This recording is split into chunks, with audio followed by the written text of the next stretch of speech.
Welcome to Raaonline. Today's topic of discussion is parotid gland. The competency of the topic is describe the parts, borders, surfaces, contents, relations and nerve supply of parotid gland with course of its duct and surgical importance, and explain the anatomical basis of Fraze syndrome. So before moving into the topic proper, let's see a case study.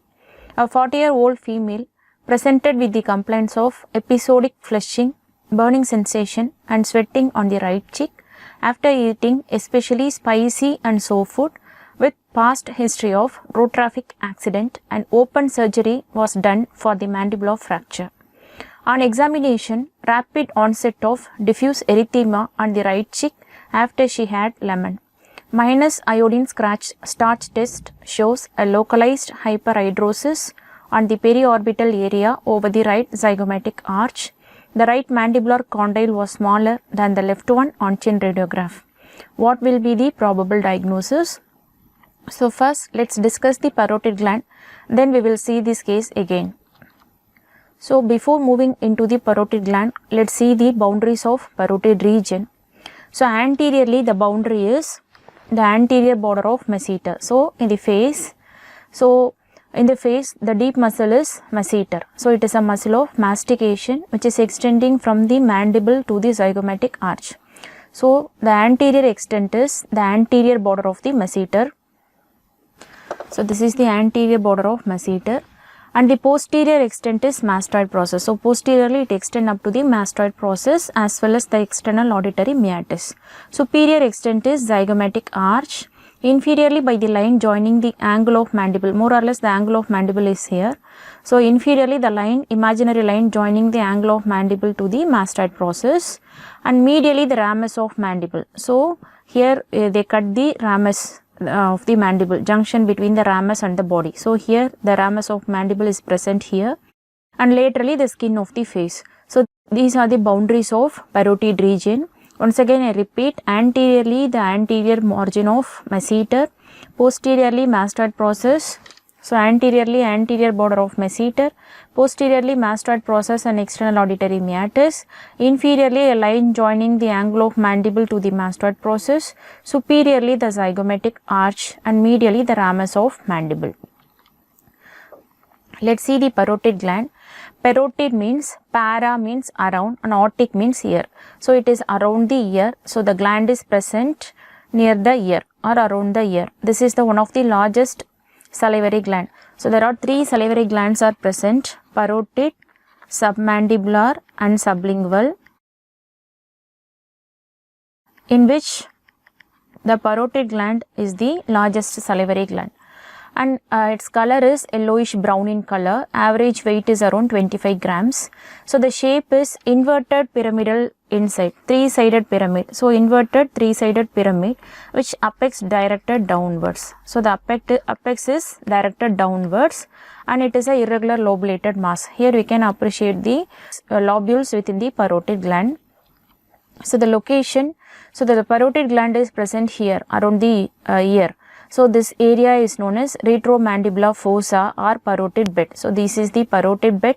The boundaries of the parotid bed are anteriorly. So this is the ramus of mandible anteriorly, and posteriorly the mastoid process, superiorly external auditory meatus and the posterior part of temporomandibular joint, and medially by the styloid process. So styloid process is present medially, and posteriorly mastoid. Already I have told the posteriorly mastoid process. So the boundaries of retromandibular fossa, anteriorly ramus of mandible, posteriorly mastoid process, superiorly external auditory meatus and the part of temporomandibular joint, and medially by the styloid process.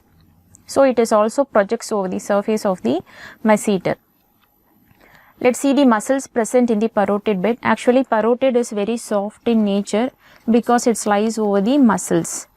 So the retromandibular fossa and the muscles forms, it is very soft in nature.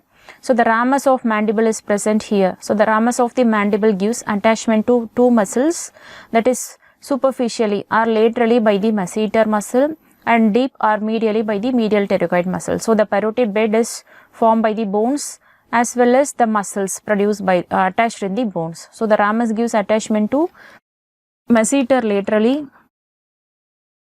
and medial pterygoid medially.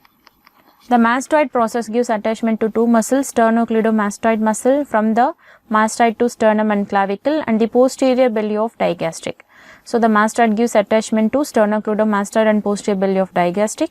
Styloid gives attachment to three muscles, that is styloglossus, stylopharyngeus and the stylohyoid. So these muscles forms the parotid bed. Let's see the extent. It is not confined to one particular region. It may give processes. So the extensions of the parotid is known as processes of parotid. So it may extend above or below, medially, laterally. So above it may extend up to the external auditory meatus and the temporomandibular joint. So in this area, so this process near the ear is known as glenoid process.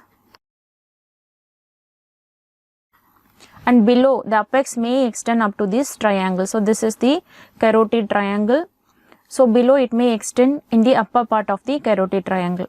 Medially it may extend over the styloid process or behind the styloid process. So that process is, that extensions of the parotid is known as pre and post styloid process.